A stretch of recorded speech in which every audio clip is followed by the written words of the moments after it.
Bienvenida familia nocturna a esta oscura fogata de historias. El día de hoy te tengo historias acerca de espejos, de lugares llenos de cenizas, de encuentros con brujos, de brujería, de demonios. Pero antes de iniciar con esta oscura fogata que créeme, va a ser tal vez de las más extrañas y aterradoras del año, antes de iniciar con eso, te propongo un intercambio. No sé si tú sepas, no sé si te hayan enterado, no sé si alguien por ahí te haya dicho o no, pero aquí en Hablemos de lo que no existe, a pesar de que ya estamos muy cerca de cerrar el año, estamos muy activos porque estamos en la marcha del millón. Todo el equipo, las voces del más allá, el equipo de las pesadillas, tu servidor y toda la familia nocturna queremos llegar ya al 1,000,000 de suscriptores en YouTube. Por eso, te propongo un intercambio equivalente, que creo que es un intercambio que te va a gustar. Hoy te traigo una secuencia, una serie de historias que te van a aterrar. Pero, si te gustan 2 o más, entonces comparte al final este video con 3 personas. 3 personas a las que no les hayas mandado el video antes, porque queremos llegar al 1,000,000 de familiares nocturnos antes de que cierre el año y les tenemos una gran sorpresa. Una vez dicho eso, tengo algo que decirte. Y es que en este video te tengo una gran sorpresa, pero eso va a ser hasta el final. Mientras tanto, yo te recomiendo que no apagues la luz, porque estás a punto de iniciar una oscura fogata de historias.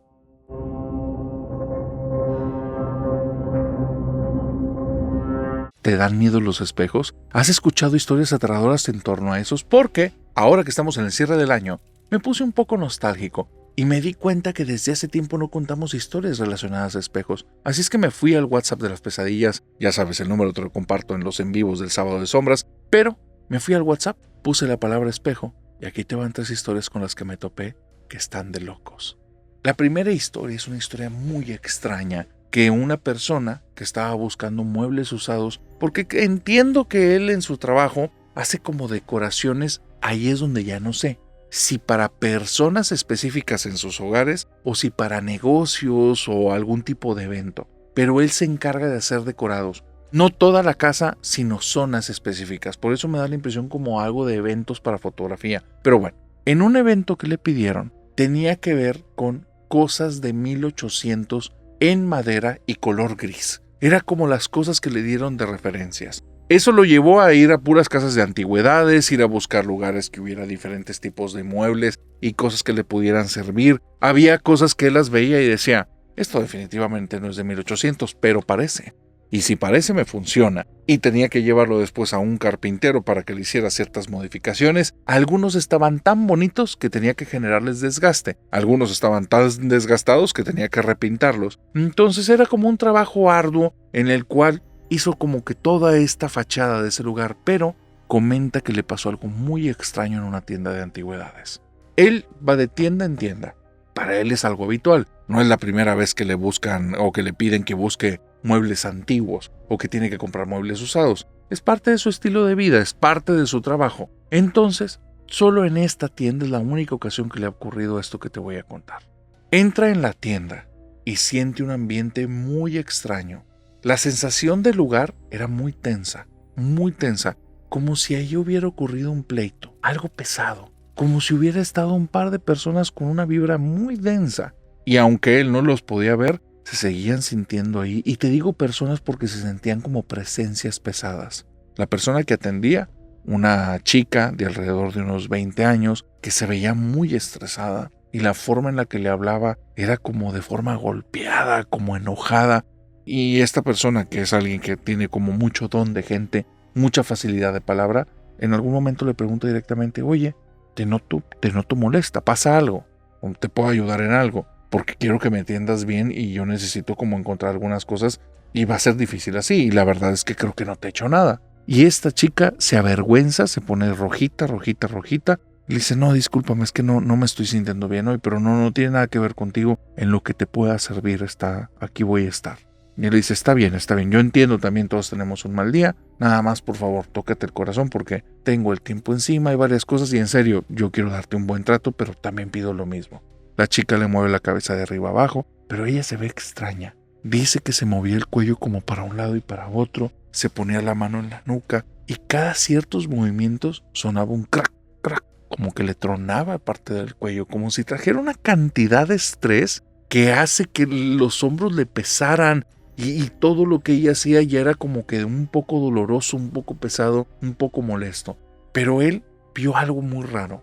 Dice, no sé si me lo imaginé o lo vi, eran como unas manos negras que le estaban dejando caer peso en los hombros. Soy muy creativo, no le hago mucho caso porque a veces sueño despierto, me conozco, yo sé quién soy. Entonces no me iba a poner ahí a decirle, ay, veo unas manos, porque mi mente me la juega así. Dice, soy como un esquizofrénico funcional, así jalo, y me va muy bien en todo lo que hago. Soy muy soñador, pero se me hizo muy raro, porque o mi mente estaba recreando algo muy preciso, porque donde yo veía esas manos, yo notaba que ella sentía ese peso en el hombro, y cuando las manos se iban moviendo y se le acercaban al cuello, era cuando ella empezaba a tronar el cuello. Se me hacía muy extraño. No le presté mucha atención. Empecé a buscar los muebles que estaba buscando específicamente un buró grande que fuera de 5 cajones y que la parte de arriba tuviera algún tipo de grabado, de bruñido, algo que lo hiciera como un ornamento muy llamativo, y no era fácil de encontrar. Cuando yo le dije lo que buscaba, me señaló una habitación. La habitación está más empolvada y sucia de lo que te puedas imaginar. Se ve que no es un lugar que estén limpiando continuamente. Yo voy entrando. Tuve que sacar un pañuelo y taparme la nariz porque estaba tan lleno de polvo que no iba a parar de estornudar, y tiendo a ser una persona con muchas alergias. Entonces voy caminando por ahí, voy caminando en la habitación y siento algo bien extraño. Siento como si alguien me pasara así al lado y me rozara el brazo, y entonces volteo creyendo que voy a ver a la chica que me está haciendo algún tipo de señalamiento para indicarme algo, pero ahí no hay nadie. El problema es que junto con eso se siente como aire, y se siente más frío y más tenso ese lugar. Dice, no te quiero decir que sentí miedo, porque no es miedo propiamente lo que sentí, pero sí me puse alerta. Sí, era como si mi cuerpo de forma instintiva me estuviera diciendo, aquí hay peligro, aquí no está bien, algo está pasando. Como si detrás de algún lugar estuviera una persona escondida que me quiere asaltar. Hazte esa idea, hazte esa imagen, porque fue más o menos lo que viví. Como si estuvieras caminando en una calle peligrosa, que ya sabes que es peligrosa, que ya sabes que estás corriendo con suerte, pero que no por eso puedes dejar de pasar por ahí. Tienes que pasar por ahí, estás obligado a hacerlo. Entonces, el puño que tengo aquí arriba en mi nariz, nada más lo apreté un poquito más, me puse un poco más alerta, la otra mano la tensé muchísimo y comencé a caminar un poco más alerta, volteando a todas partes para que no hubiera alguien ahí escondido. Y es entonces cuando me topo un espejo, narrador, y en el espejo está un señor. Este tipo lleva un frac, lleva una ropa como de cola de pato, de estos smoking, pero antiquísimos. El señor trae un sombrero de copa. Se ve que es una persona que ronda más o menos los 50 años, de buen gusto. Muy probablemente, por cómo lo veo, me recuerda mucho a ciertos pianistas que conozco. Entonces lo veo al señor y digo, ha de estar preparado para una fiesta, está buscando algo aquí que le sirve. Pero hay un par de cosas que se me hacen bien extrañas, narrador. Bien raros. El tipo no reacciona, está como muy pensativo mirando hacia la nada. Y lo segundo es lo iluminado que está. Es como si estuviera en un cuarto con mucha luz, y ahí donde yo estoy definitivamente faltan focos, faltan luces. Me empiezo a acercar al espejo hasta que en algún momento mi cerebro me dispara una alarma, porque yo estoy casi enfrente y se sigue viendo la persona. No estoy ocultando la imagen de la persona. Y es ahí cuando digo, a ver, esto lo estoy soñando, lo estoy imaginando. Tengo que respirar, cerrar los ojos, hacer un trabajo de concentración. Y cuando abro los ojos, ya no está la imagen del señor, pero veo las manos negras que tenía esta chica en los hombros, ahí tomando el espejo. Y cuando volteo para arriba, hay algo que tiene unos ojos rojos gigantes y unos cuernos como de chivo y me está viendo. Ahí sí, narrador. Miedo, pero del bueno. Me le quedé viendo y yo no sé en qué momento, yo no sé qué fue antes y qué después, pero tiré mi grito más agudo de la reina princesa más hermosa que te puedas imaginar. Me desgarré la garganta y entonces volteé y mira, como si no trajera zapatos de tacón, salí corriendo de ahí como una loca, grite. La chica ni siquiera me despidió ni me dijo nada. Cuando pasé al lado de ella, yo iba gritando y esta chica nada más estaba tronando el cuello de un lado para otro. Y yo volví a ver las manos arriba de ella y dije, no, este lugar sí vende más cosas que muebles. Este te los da ya muy cargados, ya trae ahí incluso como que sus dueños anteriores y otras cositas. Aquí no voy a comprar nada. Y me fui y no pienso volver jamás.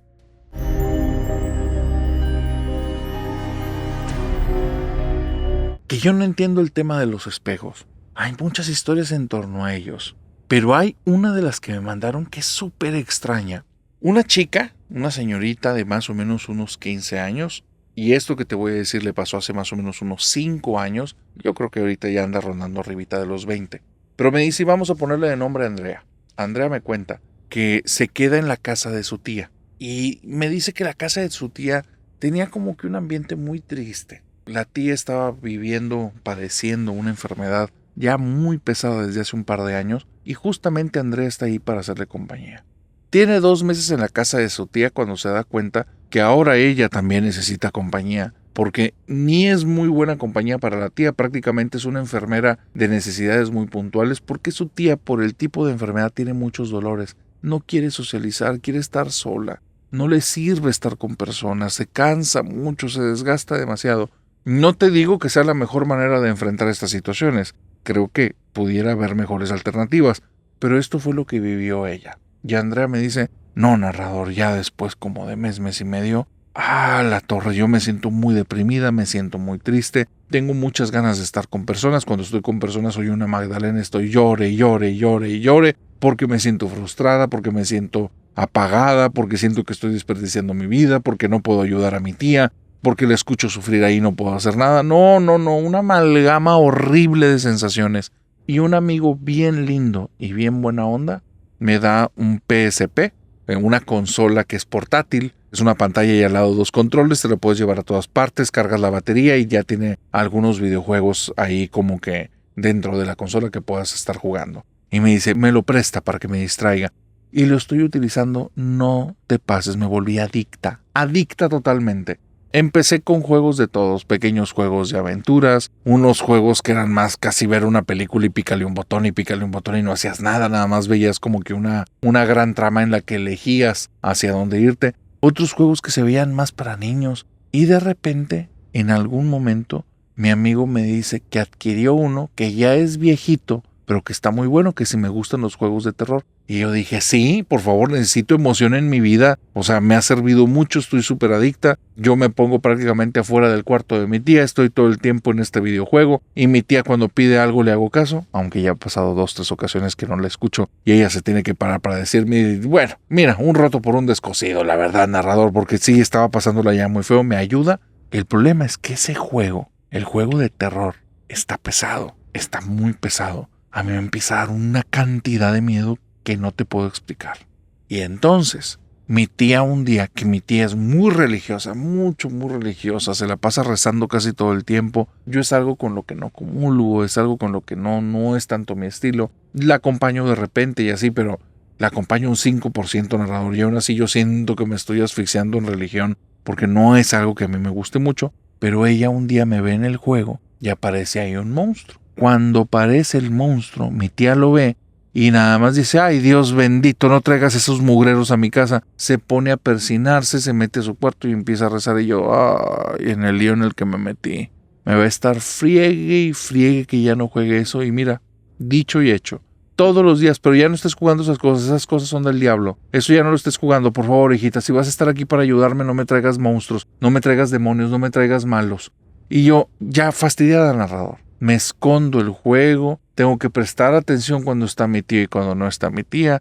Llega un momento en el que ya me estoy fastidiando mucho, le hablo a mi mamá que por favor, que alguien ya venga a suplirme, ya cumplí casi 5 meses ahí, ya fue suficiente, creo que hay más familia, no soy la única. Y yo sé que puedo sonar muy egoísta, pero es que en serio es algo tan desgastante que es mejor estar poco tiempo muchas personas que mucho tiempo una persona. Entonces, narrador, mi tía un día me sale con el cuento. Oye, hijita, te voy a pedir que ese juego que yo sé que lo tienes en la casa y sé que lo estás jugando, por favor ya sácalo de aquí, no lo quiero en esta casa, te lo prohíbo.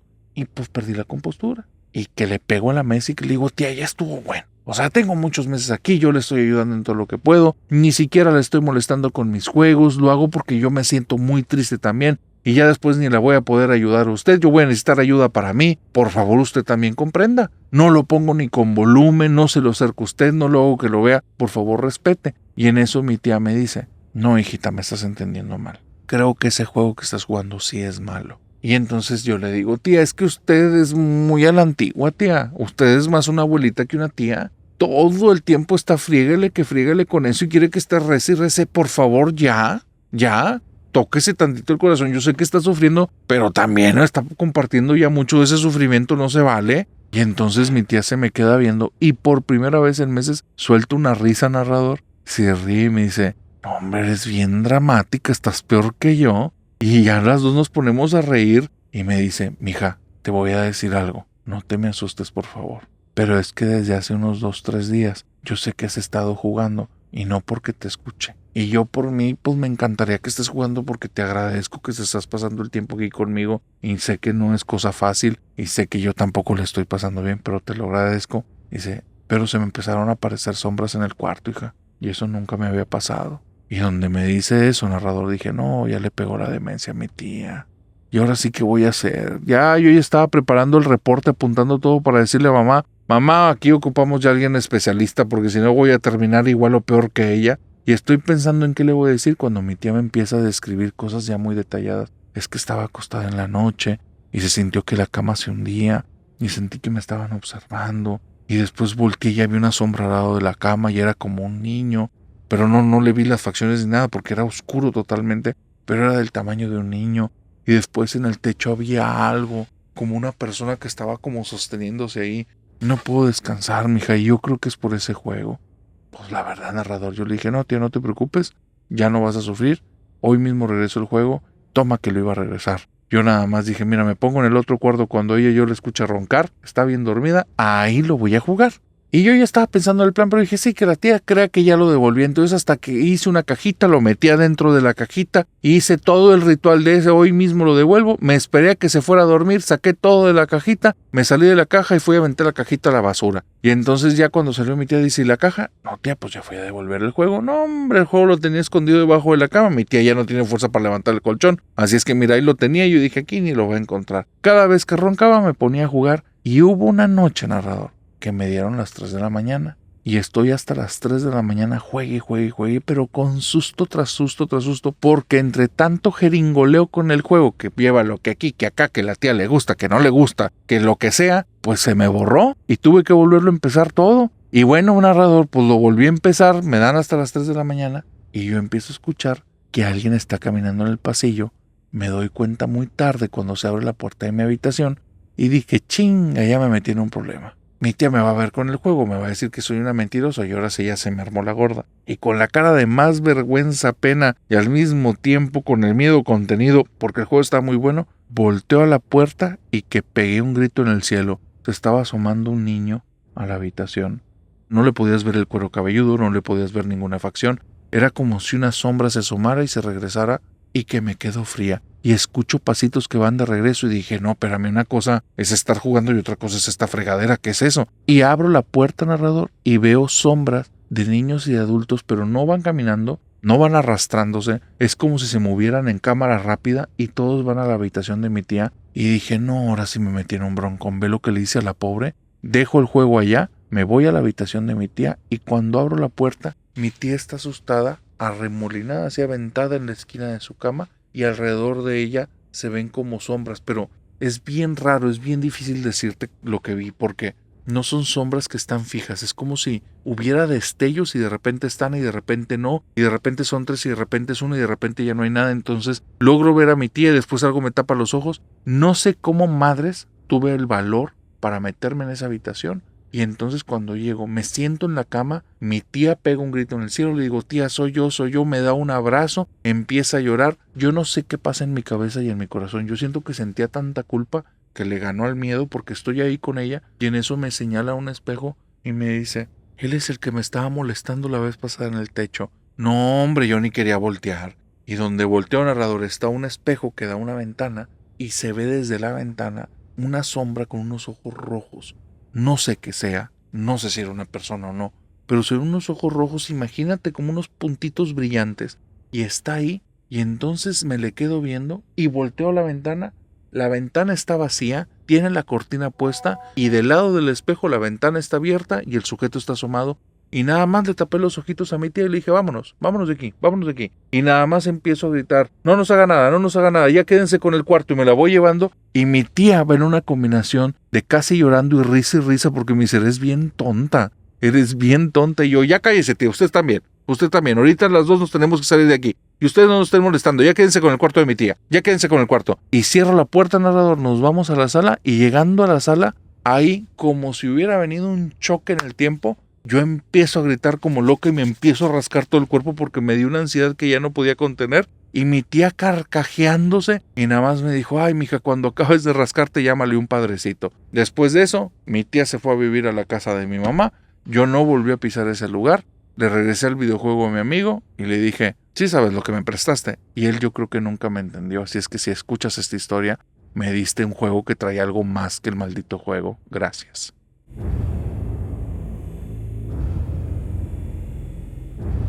Por otro lado, Lauro me mandó una historia que tiene dos de los temas que me ponen los nervios de punta. Por un lado, no saber si algo es real o no. Por otro lado, los sueños. Lauro tuvo un sueño que está de lo más loco posible. Era un sueño muy incómodo. Él dice que él entra como que en esta fase en la que te estás todavía con tus últimos pensamientos del día, a punto de quedarte dormido, con los ojos cerrados, como actuando como si estuvieras dormido. Y entonces en ese momento, ¡pum!, se desconecta. Y lo raro es que sigue estando muy consciente.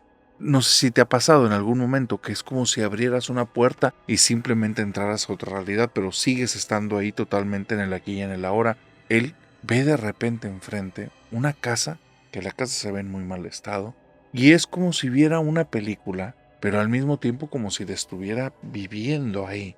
Él ve como hay dos personas adelante de él, van caminando, estas personas como que las reconoce y al mismo tiempo no, y van caminando y se meten en esta casa que se ve una casa bastante arruinada. Él va caminando detrás, las personas empiezan a andar por la planta baja, él siente una gran necesidad de ir subiendo la segunda planta, después comienzan a gritar las personas estando en la planta baja, empiezan a gritar el nombre de Lauro, empiezan a gritar nombres que él conoce, suenan voces conocidas pero no las termina de reconocer, los sonidos se distorsionan un poco, él quiere salir corriendo de ahí pero no puede, sigue caminando y es entonces cuando llega a una habitación que tiene un espejo enorme, un espejo pegado en una pared y del espejo están saliendo cosas. Imágenes oscuras, imágenes grandes, presencias translúcidas, están saliendo una y otra de ahí. Van por los pasillos y él ve como si estuviera en la habitación, pero también como si estuviera abajo, y ve que tienen acorralados a estas personas y por eso están gritando, y ve como una de estas cosas toma a las personas por los pies y comienza a arrastrarla por el piso de abajo, y él está viendo horrorizado como del espejo va saliendo todo eso, cuando voltea a una ventana y ve que la ventana, que está totalmente iluminada, comienza a ponerse oscura, y cuando voltea en la habitación, lo único que se ve de luz es la puerta que está entreabierta y frente a sus ojos se cierra, y a partir de ahí todo es una sensación de mucha asfixia, mucho ahogo, mucha invasión a su espacio físico y gritos. Él escucha su propia voz gritando y gritando y gritando. Cuando se despierta en la cama, está sudando frío, está muy agitado, no entiende lo que está pasando, se siente confundido. Siente como algo lo hubiera agarrado del cuerpo, muchas manos o sensaciones por todas partes. Es una sensación horrible. Es tanto la estimulación que tiene a nivel táctil que se tiene que abrazar, que tiene que empezar a respirar de una manera como diferente porque está a punto de perder el control y casi desmayarse. Y de repente, después de 5 o 10 minutos, todo regresa a paz, todo regresa a calma. No pasó nada ahí, eso fue un sueño. Seguir con el día después de eso es un poquito desgastante. Lo peor es que son 6 noches continuas los que ese sueño viene y lo invade. 6 noches que se va a acostar, 6 noches en los que se abre el telón a esta pesadilla espantosa, 6 noches en los que esa película se repite una y otra vez. Lo que vio en la primera noche a lo que vio en la sexta es exactamente lo mismo. La diferencia es que yo te estoy narrando todos los detalles que él se pudo percatar hasta la sexta noche. Durante las primeras, las sensaciones eran tan abrumadoras, las situaciones iban tan rápido que él no tenía como fresco nada. También hay un detalle que se me olvidó decirte.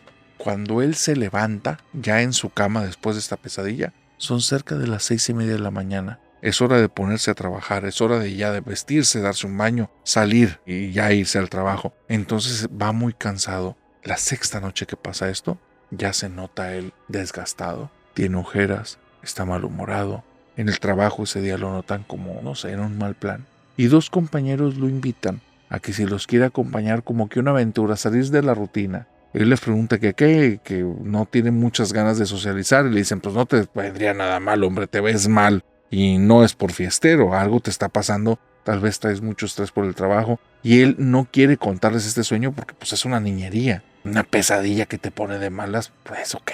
Entonces termina aceptando la salida con ellos, bajan a las oficinas, van a un local que está al lado, en ese local venden rebanadas de pizzas y venden también cerveza y venden también refrescos, compran un par de cositas, no están enfiestados pero están un poquito más relajados, inclusive Lauro se siente un poco mejor, van caminando por unas cuadras y le dicen, ahora sí vamos a hacer lo que está fuera de la rutina, y Lauro no entiende bien y señalan entonces a una esquina y dicen, vamos a entrar a esa casa, dicen que está embrujada. Y acaba de ver la casa con la que he estado soñando en 6 días continuos. Él nada más voltea a verlos y les dice, no les voy a contar nada, pero si quieren seguir vivos esta noche, yo no les recomiendo que entren ahí. Se da media vuelta, se va y no volvió a tener el sueño.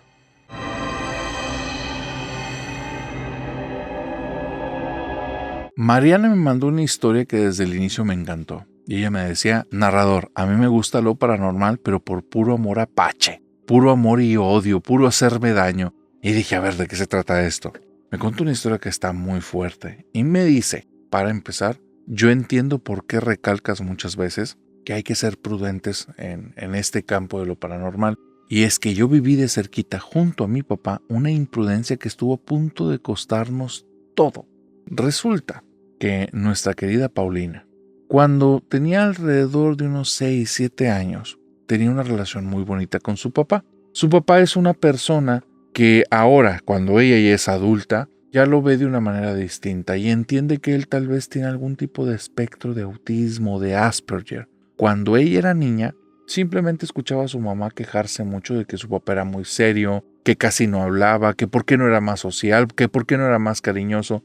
Pero con Paulina tenía una relación diferente. Tal vez porque no le cargaba la mano, tal vez simplemente porque era su hija o tal vez porque hizo algún vínculo que ni uno ni otro sabía por qué ocurría. Pero ella me dice que tenían una relación como cómplices, como los gustos de uno los secundaba el otro. A su papá le gustaba mucho el tema de gusanos de tierra y caracoles, lo cual es un tema un poco complicado, y ella lo ayudaba. Se iba al patio, se ponía a escarbar y donde encontraba uno u otro los metía en bolsitas plásticas, se los llevaba y su papá nada más volteaba, los tomaba y sin hacer ninguna expresión, volteaba la cabeza de arriba abajo y se iba con la bolsita y ella entendía que estaba fascinado. No necesitaba expresarlo con la cara, eran sus acciones. ¿Por qué? Porque a su papá el resto de cosas no le importaban. Si le llevaba de repente unas calificaciones, su papá veía la calificación, dejaba el papel ahí arriba de la mesa y seguía como si no hubiera pasado nada. Si lo invitaba a ver una película de lo que fuese, su papá veía la película 2 segundos, se ponía de pie y seguía haciendo sus acciones. Jamás pedía perdón, jamás pedía una disculpa, nunca decía el por qué se iba a ir. Era muy callado.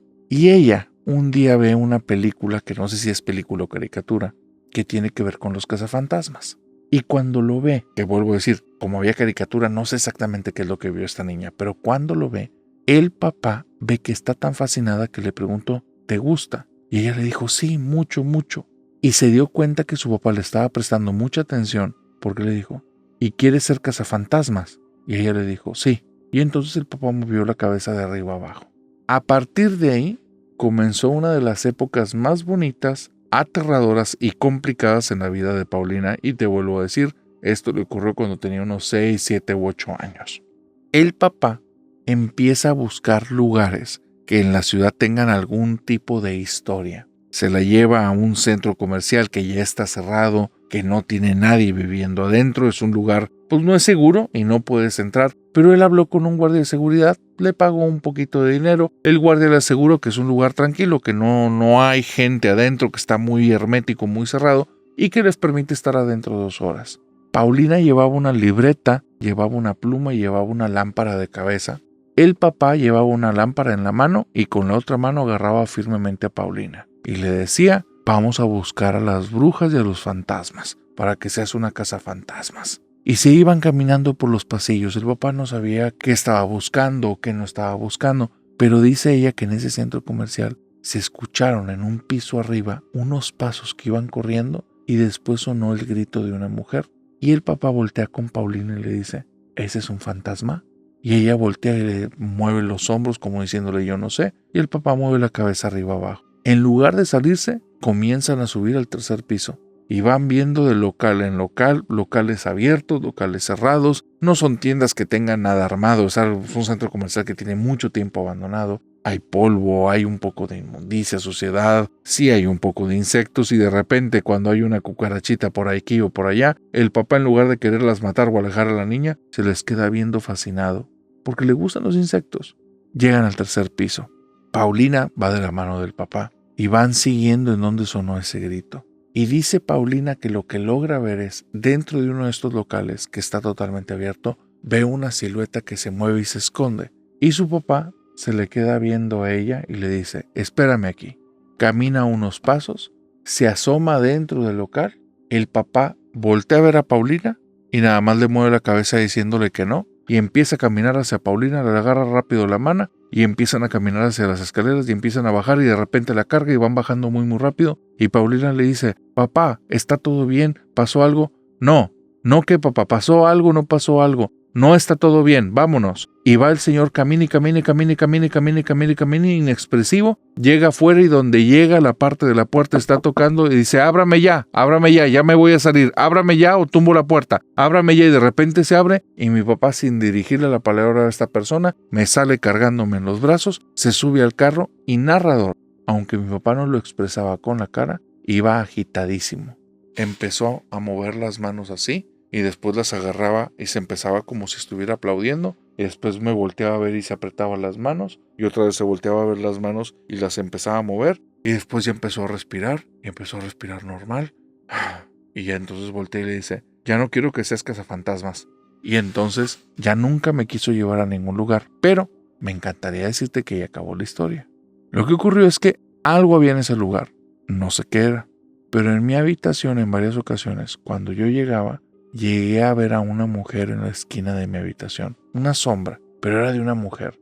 El cabello como maltratado como por todas partes. Si eran noches de tormenta, era clarísima que estaba ahí, en los truenos y en los relámpagos. Era horrible, horrible.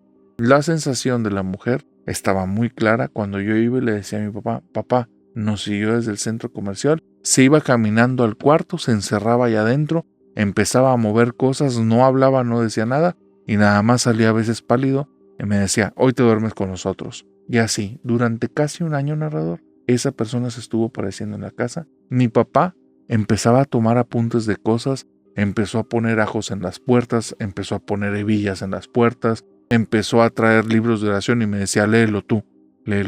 Y eran libros de oraciones cristianas, empezó a traer frascos de agua bendita. Y en una ocasión se trajo a una persona que mi mamá lo regañó y le gritó, yo creo que era algún tipo de chamán o brujo para que hiciera alguna limpieza energética de la casa o algo así, pero mi mamá no los dejó entrar a ninguno de los dos y le dijo, y si vuelves a hacer algo así, yo me voy de esta casa.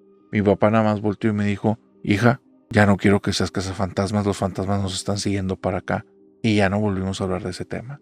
Y la mujer a los pocos meses dejó de aparecer y después de eso nunca me volvió a acompañar a ver películas de terror. Especialmente las de terror, parecía que sí le daban miedo porque mientras estaba sentado viendo la película, le empezaban a temblar las manos como cuando fuimos al centro comercial. Así es que, narrador, sí, en esos temas hay que ser prudentes porque aún con las mejores intenciones, no sabes contra qué te estás topando.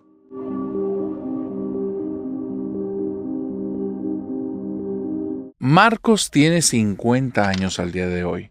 Él es originario de alguna parte de Yucatán. Y me cuenta Marcos que él sí vivió muy cerquita el tema de la chamanería, la brujería, desde que era muy pequeño. En su familia ya había como un linaje de personas que hacían limpias. No le quiere llamar ni brujas ni chamanes porque nunca entendió bien de qué se trataba y digamos que este linaje se rompió con su papá y con su mamá, que a ellos no les interesaba ese tema ni hablaban al respecto de eso. No es que tuvieran algo en contra, es que tal vez lo vivieron muy de cerca. Y lo querían alejar poco a poco Marcos. Pero como era la primera generación que rompía, todas las personas alrededor de Marcos, inclusive en el lugar en el que vivía, estaban inmiscuidos en estos menesteres.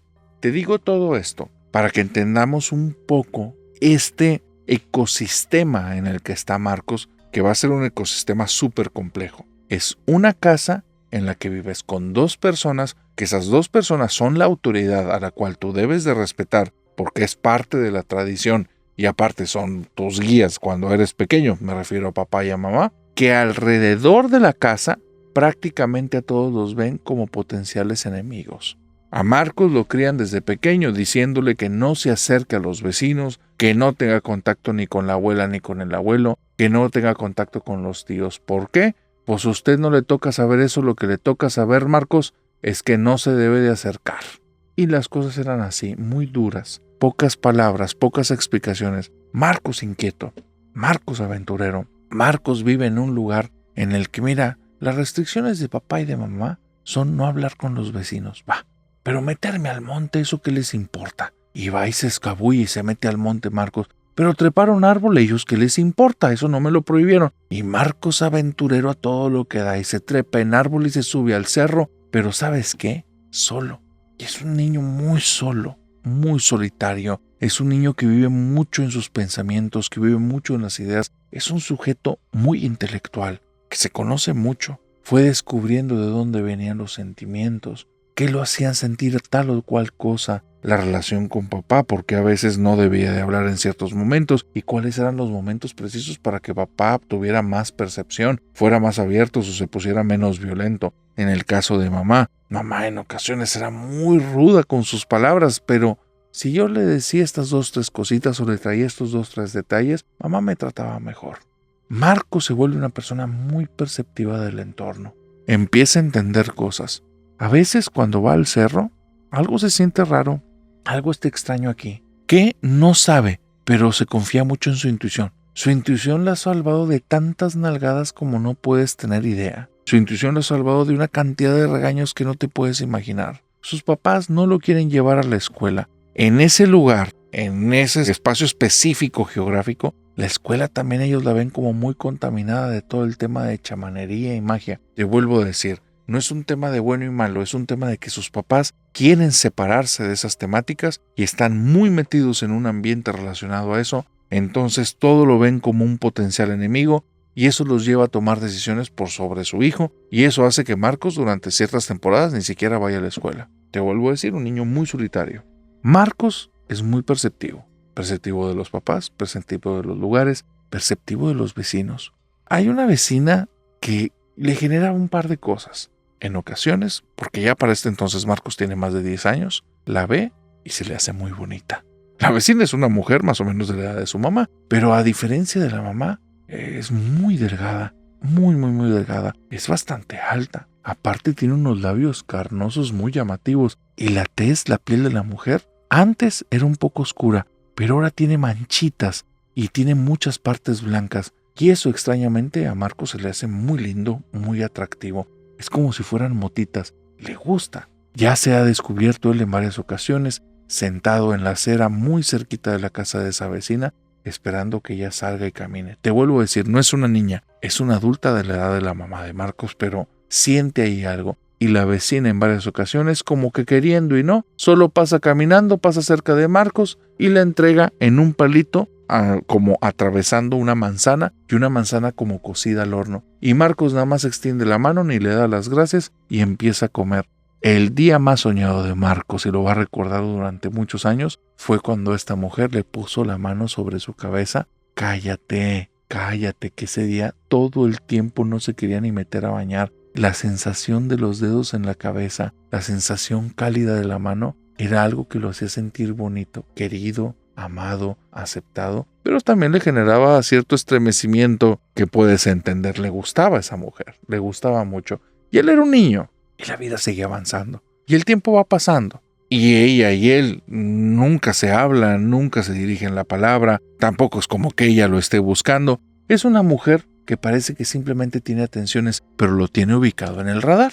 Sabe que es un niño de la localidad, probablemente ya sabe dónde vive, sabrá o no su nombre, quién sabe porque no se dirigen la palabra, solo son pequeños gestos amistosos. Gestos como que un día Marcos llega y le lleva un tipo de mantel tejido que él lo hizo en la escuela y en lugar de entregárselo a sus papás, fue con la vecina le tocó la puerta y cuando le abrió la puerta se lo dio en la mano y nada más vio esos lindos labios sonreír, que ahora ya el rostro era un poco más pálido, un poco más blanco, ya no había tantas motas, ahora sí eran colores como más completos y se le hizo muy bonito, muy bonito. Y Marcos regresó soñado, no la quiso ni siquiera ver a los ojos porque le daba mucha pena y llegó soñado a la casa. Su mamá lo tupió a regaños como no tienes idea porque lo vio colorado y le dijo, ¿qué hiciste? Has de haber hecho algo. Y lo vio nervioso. Hiciste una travesura y le dio una santa regañada esa tarde. Marcos descubrió en el silencio, en la soledad, en los espacios estando solo, mucho más compañía a veces que en el hogar.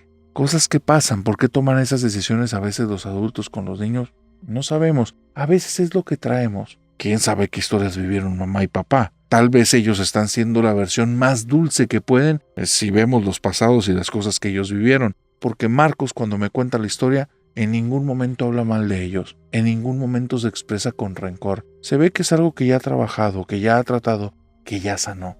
Pero te digo todo esto porque un día que ve en el monte, decide ir a encontrar la bendición. Y es que esa mañana papá se puso de malas, mamá se puso muy cargada, él quería ir a la escuela, los dos se pusieron muy mal y se enojó tanto que se fue de la casa y lo pensó por un momento. Me largo, ya no voy a volver aquí, ya no quiero estar aquí, quiero estar en otra parte. Pensó en la vecina, ojalá que ella estuviera siempre conmigo, ojalá yo viviera en esa casa. Pero esas eran fantasías y él lo sabía perfectamente. Él sabía que había un lugar donde no lo iban a ir a buscar y era el monte. Pero cuando fue para el monte, sintió algo. Su intuición le decía, no te metas. Era una corazonada, un pesito en el corazón, una sensación como de algo cargado en esta zona del pecho, pero aparte, los hombros muy tensos y también una sensación en toda la columna como electricidad que lo hacía que se pusiera alerta, como si estuviera a punto de recibir un chanclazo, un golpe, algo que hiciera que él volteara en el momento para evadir ese trancazo, pero él no sabía por qué estaba así. Y normalmente cuando estaba así, él evadía el monte. Era la sensación que allí había algo. Era la sensación que ese lugar no estaba solo.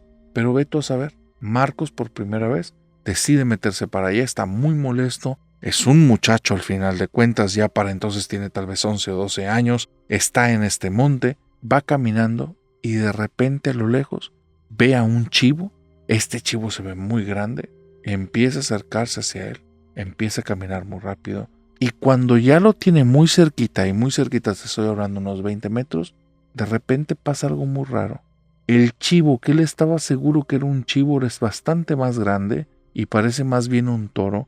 Y el problema es la mirada. Los ojos que tiene no parecen de un animal, sino de una persona. Y se ve que lo están observando y lo ven con furia y empieza a caminar detrás de él. Y es entonces cuando Marcos se da cuenta que él está en peligro. Esa cosa no es pequeña, inclusive si hubiera sido un chivo, podía estar en algún tipo de peligro, pero ahora que lo ve de cerca es enorme y muy fuerte. Y empieza a caminar un poco más rápido. Marcos no lo piensa dos veces, se da media vuelta y comienza a correr. Y empieza a correr a toda velocidad. Va monte abajo, va en una colina y escucha nada más donde hay como un tipo de galope, ni siquiera voltea. Y donde llega a las faldas del cerro, escucha el grito por primera vez que él sabe de quién es. Aunque no la había escuchado hablar, él sabe que es la vecina y está gritando, ¡Marcos! ¡Acá, Marcos! ¡Acá! ¡Ese es un guaychivo! ¡Ven acá, Marcos! ¡Acá! Y él se dirige por el sonido porque sabe perfectamente dónde le hablan. Llega a la esquina donde está la casa de esta vecina y donde ella está hay un círculo todo de color blanco. Y le dice, entra ya. Y donde entra, esta mujer termina de esparcir sal por el piso cerrando el círculo. Y este toro o lo que sea que estaba ahí, se detiene a escasos 2 metros, empieza a bufar, empieza a chocar las patas contra el piso, empieza a moverse alrededor del círculo. Y esta mujer por lo bajito comienza a decir algo, algún tipo de oración, algún tipo de frase. Y después ella se calla, se le queda viendo fijo a ese animal. Y el animal vuelve a bufar, se da media vuelta, se va caminando y Marcos no entiende lo que está viendo porque ve que esa cosa va caminando y no sabe en qué momento dejó de estar el animal y estaba una persona caminando rumbo al monte. No entiende qué pasa.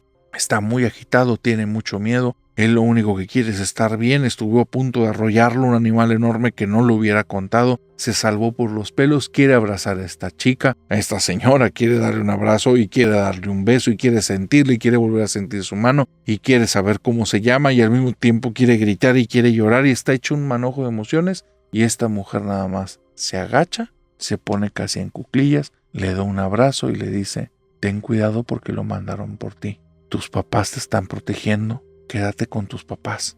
Dice, y no te vuelvas a ir al monte, te anda buscando. Yo te voy a intentar proteger, pero este es un brujo y vino a hacerte daño. Ten cuidado. Narrador, un par de semanas después, voy caminando al monte. Ella me grita: Marcos, Marcos, espérame. Se acerca conmigo, me agarra de la mano y me dice: lo vamos a agarrar. Acompáñame porque lo vamos a agarrar desprevenido.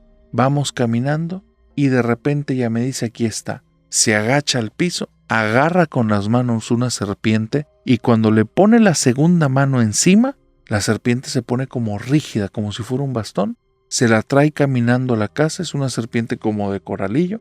Ella tiene algún tipo de tinaja con algunos brebajes o cosas ahí porque no es agua la que tiene adentro. Echa la serpiente que estaba rígida adentro. Conforme la va metiendo como si fuera espagueti que se pone a hervir, se empieza a volver blandito y empieza a quedar en la parte de abajo de este bote. Yo veo cómo va enrollándose esa serpiente y me dice: espérate. Nos quedamos los dos ahí sin hablar casi por media hora y de repente está todo espumoso el agua de esa tina o lo que haya sido donde lo puso y nada más se ve donde sale a flote un trozo de madera. Y me dice: ya está. Ya lo devolvimos, ya no te vamos a volver a molestar. Narrador, nunca me quise meter en esos temas. Nunca le pregunté a mis papás por qué me querían separar. Pero después de lo que vi ahí, entendí que ese tema de la brujería, la magia y eso, de alguna manera existe. No lo entiendo, pero existe y un brujo me quería hacer daño y esa vecina a mí me suena que también era bruja, pero de alguna forma me protegió.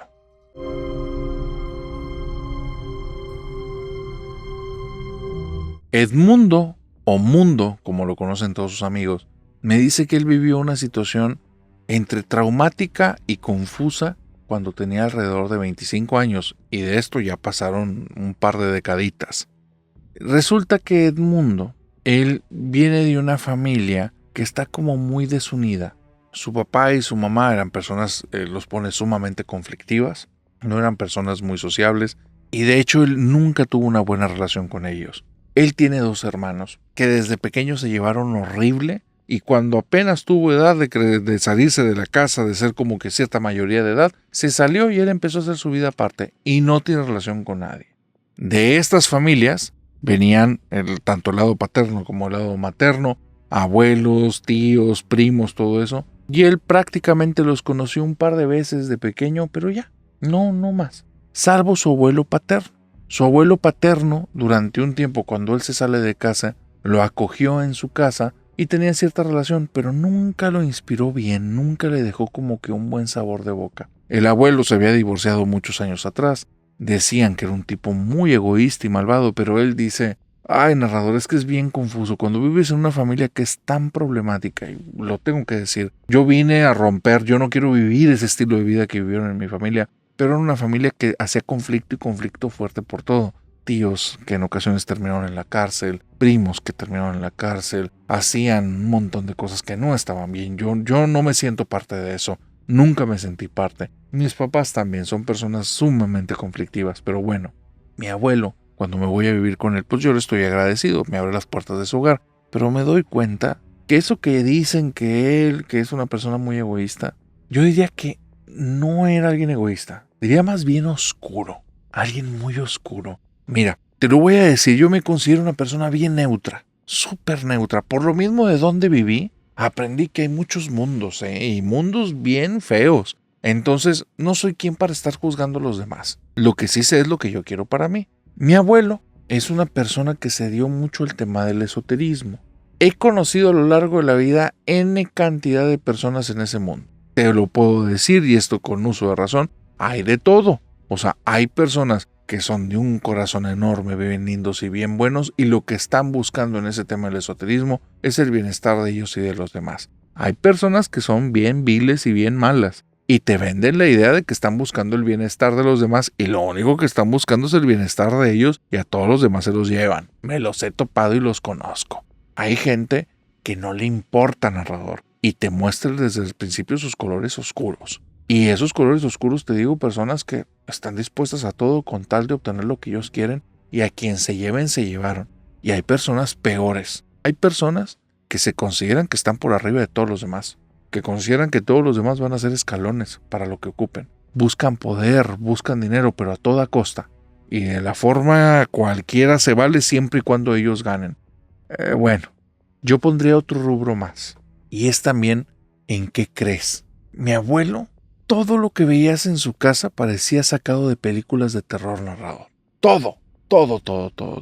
Desde cuadros donde veías a personas sufriendo y entidades muy oscuras como divirtiéndose, haciendo sufrir a esas personas. Cuadros donde veías niños y adolescentes con rostros de un dolor tremendo y a una persona siendo sádica con ellos. Cosas espantosas, todo es de una película de terror, todo ahí era reprobable, estaba mal porque te hablaba de hacerle daño a los demás. Tenía estatuas, todas las estatuas que tenía mi abuelo te ponían la carne de gallina. Solo si eres una persona que te gusta ese tipo de estética o eres amante de las cosas de terror, pues tal vez le puedes encontrar un gusto. Pero si no, era una pesadilla. Toda esa casa era una pesadilla. Todo eran colores negros, colores rojos. La casa no tenía luz. Mi abuelo había pintado las ventanas de color negro narrador, el cristal. No quería que entrara la luz. El tipo, mi abuelo, era muy pálido. Y aun cuando el departamentito que tenía con las ventanas pintadas era un departamento medianamente grande, porque sí estaba bien. De hecho, a mí me daba la impresión que había comprado 2 departamentos y los pegó en algún momento. Pero tenía como zonas, 2 pasillos, 4 habitaciones, 2 baños, y había habitaciones a las que no me permitía entrar. Y estuve viviendo con él varios meses y no podía entrar.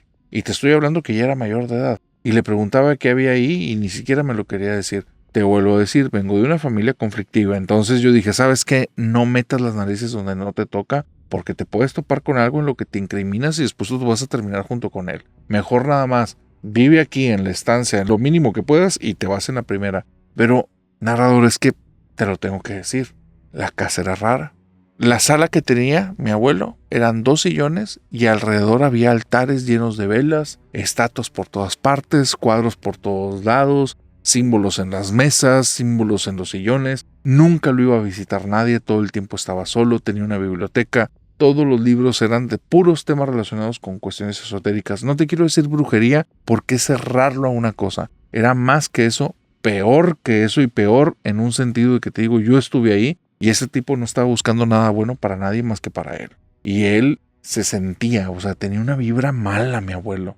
Yo estoy ahí viviendo 3 o 4 meses. En esos 3 o 4 meses me conocen vecinos, me conoce el portero del edificio, me empiezan a conocer varias personas y les caigo bien a todos porque, vuelvo a decir, yo vengo a romper esas cosas, yo no quiero vivir como mi familia, soy alguien muy amable, muy cercano, no me dejo por nadie ni por nada, vengo de un mundo difícil, pero soy una persona muy amable y muy cercana. Y tengo una paciencia, pero parece forjada en hierro porque así me tocó hacerla, no tenía de otra. Te digo esto porque conocí a todos de nombre, de apellido, de casa, me abrieron las puertas de sus hogares y todos me cerraron las puertas cuando sabían que yo era el nieto de esa persona. Hubo un vecino que me dijo, qué lástima que vengas de un árbol tan podrido. ¿Y sabes qué es lo peor? Le di las gracias por ser honesto, porque yo entendía de lo que me estaba diciendo y es que va más allá de sus creencias de mi abuelo. Yo creo que era una mala persona. Mi familia entera no era buena. Y bueno, narrador, el punto es esto. Me voy de ahí. Mi vida iba perfectamente bien. Y a los 2 años me marcan por teléfono. El teléfono que yo tenía fue un número de celular que hasta el día de hoy todavía lo mantengo. Y la llamada, yo reconozco la voz al instante, es el portero del edificio ahí donde vivía mi abuelo. Y me dice, oye, necesito urgentemente que vengas para acá porque me suena que le pasó algo a tu abuelo y no podemos entrar ahí. No quiero hacer esta situación más grande, prefiero que venga un familiar y se acerque. Y yo le digo abiertamente, oye, pero pues están mis papás, déjame te doy sus números. Ya contactamos a varios familiares tuyos. Dice, son personas muy difíciles, tú eres el único con el que tengo ya la confianza y eres mi última esperanza que podamos hacer algo. Yo ya entiendo de qué se está refiriendo este tipo y le digo, ok, ya sí, nada más por lo que me estás diciendo, sí los contactaste. ¿Qué pasó? Me dice, tu abuelo tiene 3 días sin salir del departamento. Hace 3 días sonaron unos gritos, eran gritos de varón.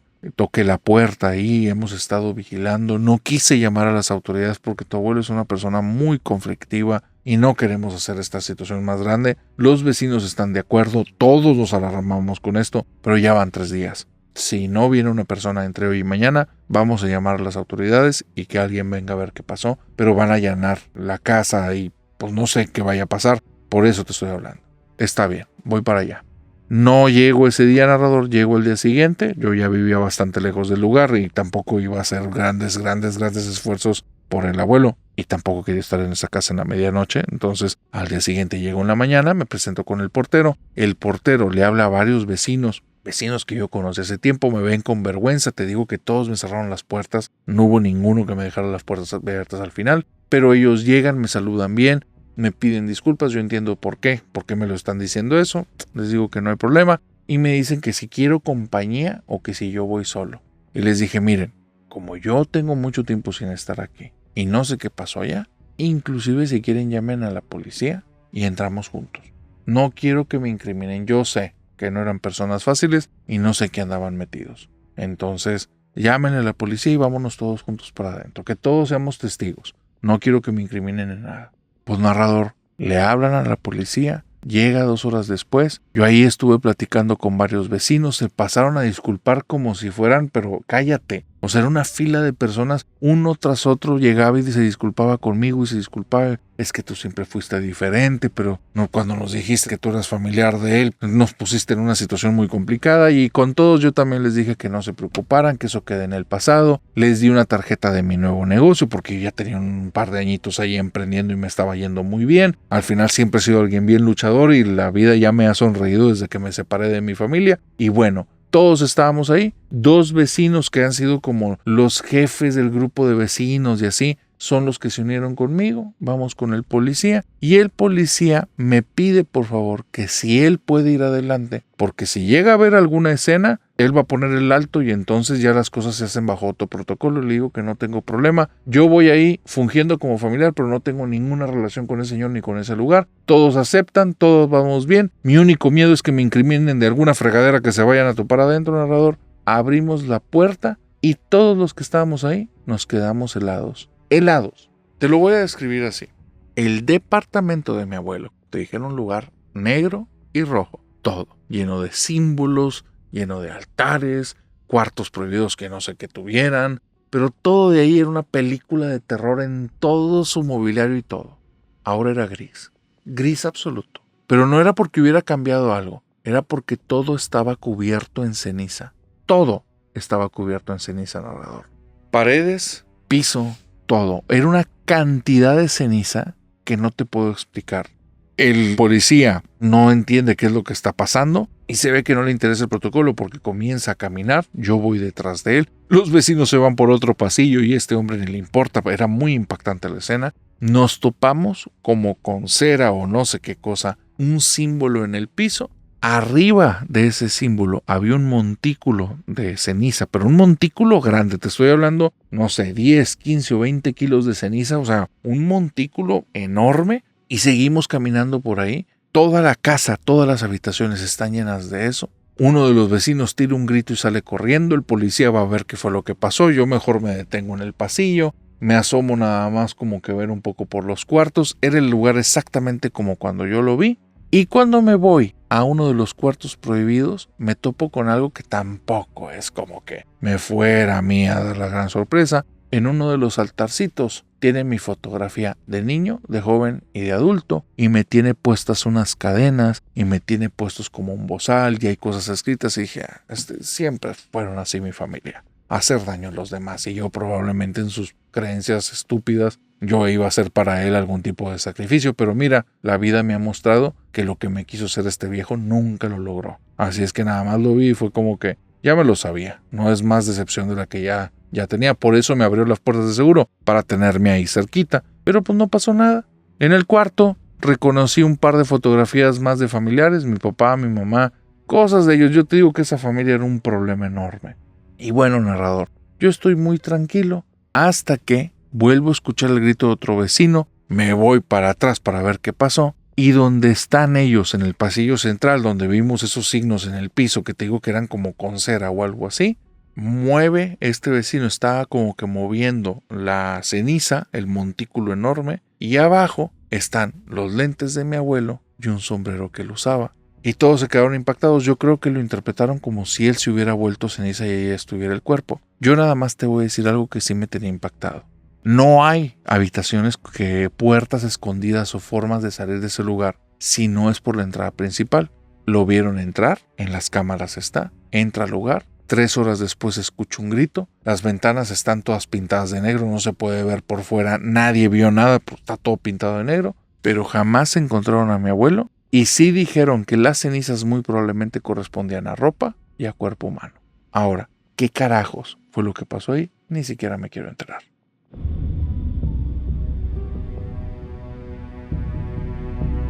Y con esta historia, mi querida familia nocturna, hemos llegado al final de esta oscura fogata de historias. Así es que, por favor, familia nocturna, si llegaste hasta aquí, lo primero, si te gustaron 2 o más historias, entonces al final comparte este video con 3 personas para que así lleguemos más rápido al 1,000,000 de suscriptores, porque ya estamos en la marcha del 1,000,000 y ya nada más faltan, creo que, como 14,000 seguidores para que lleguemos, que suena mucho, pero en YouTube es cuestión de que nada más lo compartas para 3 y de un momento a otro estaremos en el 1,000,000 de seguidores, en el 1,000,000 de familiares nocturnos. Pero por otro lado te dije que te tenía una sorpresa.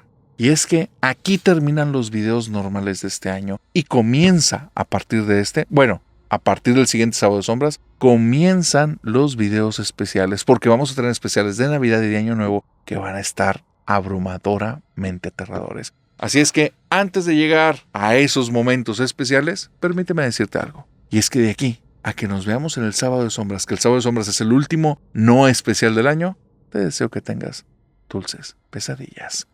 Bye bye. Comparte el video a otras personas y síguenos. Bye bye.